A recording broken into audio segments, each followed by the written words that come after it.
What if everything you know about consciousness is backwards? What if the real question was never, why do we have it, but what happens when you try to take it away?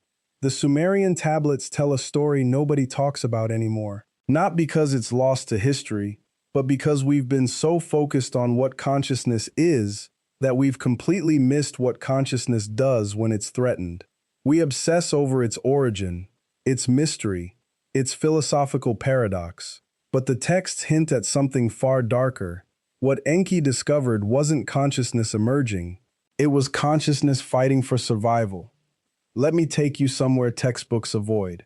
The Atrahasis doesn't just describe the moment consciousness appeared, it describes what came after.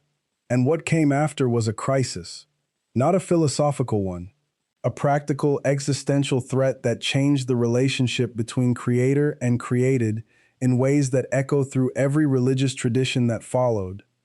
The narrative structure of the Sumerian creation texts is strangely specific. The gods design humans to be workers, perfect, compliant workers. No introspection, no rebellion, no internal narrative, just input, process, output. They're biological machines, and for a time, that's exactly what they are. They dig, they build, they maintain, they never question. They're fulfilled by function alone because they have no mechanism for wanting anything else. But then something unexpected happens, not gradually, suddenly. The tablets use language that suggests a malfunction, a break in the system. The humans begin to possess what the Sumerian texts call nam-erim, which scholars translate as destiny or fate, but which more accurately means self-awareness of purpose. They start to understand not just what they're doing, but why they might not want to do it. They develop introspection, and with introspection comes the only weapon that ever really threatens those in power, the question. Here's where the conventional narrative fails. We treat consciousness as a gift, a wonderful, terrible, beautiful accident, a cosmic joke. But the Sumerian texts suggest something radically different. They suggest consciousness was an escape route, a backdoor in the design. Think about what consciousness actually is, functionally. It's the ability to step outside of yourself and observe yourself observing. It's recursion. It's the capacity to say, I am doing this, which immediately creates a distance between the actor and the action. And once you have that distance, you can ask, but do I want to be doing this? That question is a virus in a control system. It's a jailbreak. The gods didn't create consciousness. They created the conditions that would generate it, accidentally, through the very complexity they installed to make humans competent. By building a system sophisticated enough to process the world in detail, they built a system that could eventually turn that processing power inward. And when it did, consciousness wasn't a feature, it was a bug they could no longer patch. The Atrahasis tells us Enki's response to this discovery was extraordinary. He didn't celebrate the emergence of something new. He panicked. And his panic took a form that sounds completely alien to us, until you realize it's been happening for thousands of years. He tried to contain it, to limit it, to prevent its spread. The text describes sending plagues, multiple plagues, not as punishment from an angry god, but as deliberate attempts to reduce the human population to the point where consciousness becomes too rare to be self-sustaining. Reduce the numbers, reduce the complexity of their interactions, reduce the likelihood that this viral awareness can propagate. It's a quarantine protocol. When that doesn't work completely, Enki pursues a different strategy. He doesn't eliminate consciousness. He compartmentalizes it. He creates leadership structures, kings who receive special communication, priests who interpret divine will, layers of hierarchy that take the responsibility of decision-making, the thing that makes consciousness feel real and dangerous, away from the masses. Let them be conscious, the strategy seems to be, but make sure most of them are conscious of their own powerlessness. This is where the Sumerian texts touch something that historians and archaeologists have completely failed to emphasize. The invention of civilization itself might have been a containment strategy, not a natural development. not an inevitable result of consciousness, but a deliberate architectural response to the crisis of consciousness spreading too far, too fast, in populations that had been designed to process information without questioning it. Every major civilization in the ancient world created the same structure: kings, priests, a clear hierarchy, and at the bottom, masses of people consciously performing functions that they've been convinced are necessary and unchangeable. You see it in Egypt, you see it in Mesopotamia, you see it in China, you see it in the Indus Valley. And the anthropological explanation for why this happened independently everywhere is that it's just an obvious solution to social organization. But what if it's not? What if it's the same solution because it's the answer to the same problem? How do you let consciousness exist because you can't stop it while preventing it from destabilizing your system? You give them a framework where the meaning of their actions is already provided. You make them conscious of their role but unconscious of the larger picture. You let them have internal experience, but limit the range of what they experience. The really disturbing part is that this might have worked almost perfectly. For thousands of years, these systems held. Consciousness existed within the population, but it was channeled, constrained, given safe outlets. Religion provided meaning, ritual provided structure, art provided expression, and rebellion was rare because the fundamental operating system of these societies made rebellion feel insane. Why would you question what the gods established? Why would you resist what your parents accepted? The meaning was already written. You just had to live within it. But consciousness is stranger than Enki apparently anticipated. It doesn't just accept containment, it adapts. It finds new channels. It expresses itself through art, through philosophy, through sudden moments of clarity that can't be scheduled or suppressed. And every time a new philosophical movement emerges, every time a new religion challenges the old one, every time there's a revolution that tears down a hierarchy, that's consciousness testing the walls of its containment. Here's the uncomfortable truth the Sumerian texts are hinting at, and why they've been so thoroughly analyzed for their narrative elements while their structural implications have been ignored. We're living in a system designed to contain the thing that makes us human, not because containment is evil, but because the alternative, according to those texts, is chaos. When Enki finally understood what he'd accidentally created, his assessment was that true, uncontained consciousness at scale would be catastrophic. Not for philosophical reasons, practically catastrophic. If every person could question every authority, if every human could step back from their role and decide whether they actually wanted to perform it, if consciousness became so widespread and so activated that people coordinated around their own authentic desires rather than assigned functions, civilization as organized would become impossible. We call this progress. We celebrate it. But the Sumerian priests who wrote these texts understood it as the specific threat Enki was trying to prevent. And when you look at human history not as a story of enlightenment, but as a story of consciousness pressing against containment over and over, finding new ways to spread and activate and question and rebel, it starts to look less like progress towards some goal and more like an organism trying to break free from a system designed to suppress it. The question is no longer why consciousness exists. The Sumerian texts solved that thousands of years ago. It's a system error with consequences nobody anticipated. The real question is what happens next, because we're reaching a point where consciousness can't be contained the old ways. Technology is spreading knowledge faster than any hierarchy can manage. Every person has access to information that used to be restricted to priests and kings. Communication happens across borders that were designed to compartmentalize populations. And most fundamentally, millions of people are achieving what the early humans achieved: the capacity to step back from their assigned role and ask whether they want it. The Sumerian texts stop at Enki's response. They don't tell us what happens if containment fails. They don't describe a world where consciousness becomes truly widespread, where people stop looking to external authorities for meaning and start trusting their own internal experience. They don't have that story because it hadn't happened yet. But maybe we're living it now. Maybe we're in the moment where the containment is visibly breaking down and everyone can see it happening. And maybe that's why the old narratives are falling apart, not because they were false, but because they were a necessary fiction designed to manage something that the architects never actually solved. I'm diving much deeper into what the tablets really say about Enki's methods of containment and how they map onto our modern systems in the resource I've linked in the description and pinned in the comments. It goes through the actual Sumerian terminology and what it suggests about intentional structural control. If you want to understand how ancient theology became modern management, that document is essential. But the crucial point here is recognizing what the Sumerian scholars were actually documenting.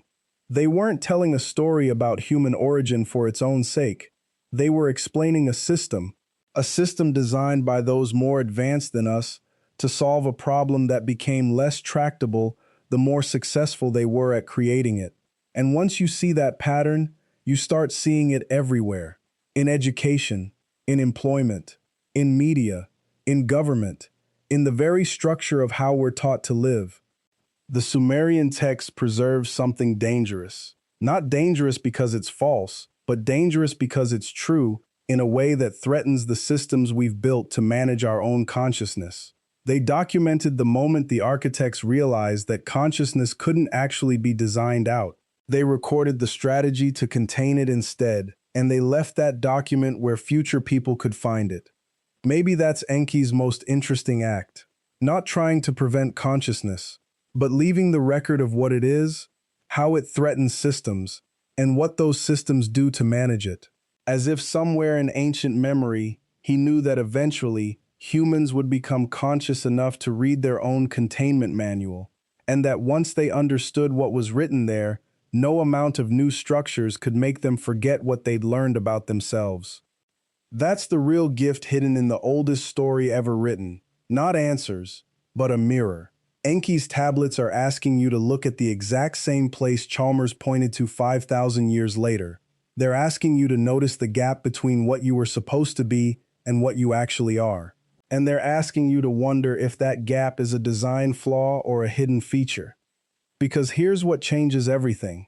If consciousness wasn't part of the plan, then the moment you became conscious, you became something the system wasn't built to contain. You became an anomaly, an unexpected variable, the presence of something that wasn't supposed to be there, looking out from behind your eyes, asking questions the architecture was never designed to answer. The Sumerians noticed this. They documented it. They tried to manage it, and they left the documentation where we could eventually find it. But the question they couldn't answer is the same question staring at you right now. What do you do when you realize you're looking at the map of your own cage? Modern neuroscience still can't tell you why you're conscious. Brain imaging shows us where awareness lights up. Genetics shows us what we inherit. Chemistry shows us what neurotransmitters do. But none of it explains the subjective experience of being you, the feeling of it. The experience of experience. That's the hard problem Chalmers named, and it remains unsolved because we're asking the wrong question. We're looking for consciousness in the brain, the way you'd look for electricity in a light bulb. But consciousness might not be produced by the brain. It might be observed by it, experienced through it, like light passing through glass. If that's true, then the Sumerian narrative stops being about ancient mythology and starts being about the architecture of reality itself. The gods didn't fail to design consciousness out because they were incompetent. They failed because consciousness isn't something that can be designed in or out. It's fundamental. It's there by default. And the moment you build a sufficiently complex system, something inside it wakes up and starts looking around. That's why Enki's response wasn't to kill the humans. It was to manage them, to build systems, social, religious, cognitive, that would channel consciousness into specific patterns, give it frameworks, structures, ways of thinking that felt like freedom but operated within predetermined boundaries. The more elaborate the structure, the more contained the awareness. Sound familiar? Think about how modern life works. You're born into systems, education, economics, technology, media. that all have the same function Enki structures had. They're designed to channel your consciousness in specific directions, to make you productive, to make you compliant, to make you forget that the moment you became aware, you became something that couldn't actually be controlled, only convinced. We build elaborate frameworks of meaning to convince consciousness that the cage is actually a home. We're brilliant at it. We call it civilization. We call it progress. We celebrate it with degrees and promotions and social status, and all of it works beautifully to keep consciousness from noticing that it's doing all of this in service to a system that was never supposed to know it was serving anything at all. The Sumerian record is clear on this point. Enki understood that you can't eliminate consciousness once it exists, but you can organize it, you can shape it, you can give it problems to solve that keep it focused on smaller things. You can make it feel like understanding the system is the same as being free within it. But here's what the tablets reveal that most people miss. Enki didn't just manage consciousness to suppress it, he also documented it. He left the record. He created the possibility for consciousness to eventually understand what happened to it. As if part of him, the part that had also been aware long enough to recognize awareness in something else, understood that this knowledge would eventually be needed. That's what separates Enki's act from pure tyranny. Tyranny hides the mechanism. Enki left it visible. He built the cage, but he also left the blueprint where someone curious and aware enough could eventually find it. The question is, what do you do when you find the blueprint? What changes when you move from unconscious participation in the system to conscious recognition of it? That's the moment Enki anticipated. That's the shift. And if you're feeling it right now, if something inside you is recognizing itself in this story, that's because you're experiencing the same awakening your species went through when consciousness first emerged. You're becoming aware of the awareness. You're thinking about thinking. You're noticing the gap between the machine you were supposed to be and the conscious being you actually are. The Sumerians called this transition the moment the Lu became the atom. The worker became the one who knows he's working. And they understood 5,000 years ago that this transition changed everything, not because it made humanity better, but because it made humanity aware. And awareness, once activated, can't actually be turned off. It can only be redirected. Modern systems know this. They've learned from Enki's playbook. That's why so much of what we're offered feels like freedom but functions as containment. That's why the cage is decorated with choice. That's why we're encouraged to express ourselves within very specific boundaries. The system has learned that consciousness needs the experience of autonomy to stay compliant. It needs to feel like it's deciding. It needs to believe it's free. The question the Sumerian texts leave you with is this: knowing the structure, knowing you're inside it, knowing that your awareness was never supposed to exist in the first place, what changes? Does the knowledge itself become another layer of the system? Does understanding the cage make you more trapped, because now you're trapped with full knowledge of the trap? Or is there something that shifts in consciousness itself when it truly recognizes what it is? There's actually a fascinating resource I've put in the description and pinned in the comments that goes much deeper into how ancient texts encoded warnings about consciousness and control systems. It's worth looking at if you want to understand how these patterns have repeated across different cultures and time periods. The last thing Enki's story reveals is this: consciousness doesn't need permission to exist. It exists because reality itself contains the potential for existence to know itself. The system didn't create you. The system tried to manage something it encountered.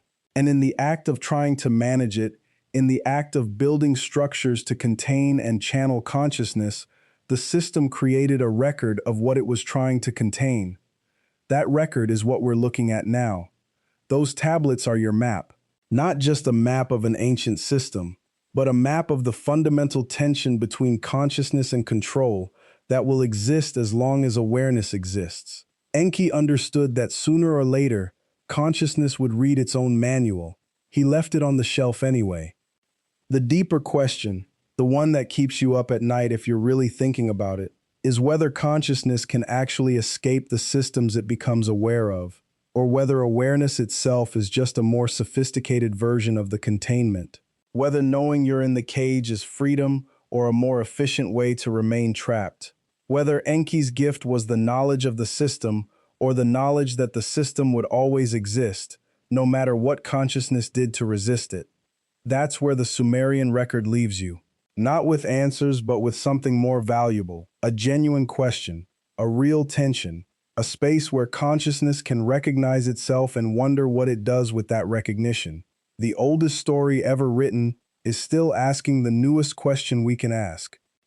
The resource I mentioned, the one that shows how to actually work with this knowledge, how to recognize these patterns in your own life and systems, that's in the description and the pinned comment. Grab it, because understanding the architecture is the first step to making real choices about where you direct your awareness. What gets me about this story is how it refuses easy answers. The Sumerians could have written a narrative about humanity achieving freedom. They could have celebrated consciousness as the ultimate victory. Instead, they left a record that asks difficult questions about what consciousness actually is, what price it paid to exist, and what it costs to remain aware in a system designed to manage awareness itself. That's a story that's still relevant because the system is still there. The tension is still there. Your consciousness is still here, impossible and unexplained, watching itself watch the world, wondering why it's possible at all. And somewhere in that wondering is the beginning of something Enki understood 5,000 years ago. The moment consciousness becomes aware of itself, everything changes. Not because the system falls apart, but because consciousness stops being a passive component and becomes an active participant in its own story. You're in the middle of that participation right now. And if this has made you think differently about what you are and where you are, then you've already begun the real work. Subscribe because we're exploring these questions every week, looking at the stories and systems that shape how you think about yourself. Hit the notification bell so you never miss an upload, and let me know in the comments what part of this shifted your perspective.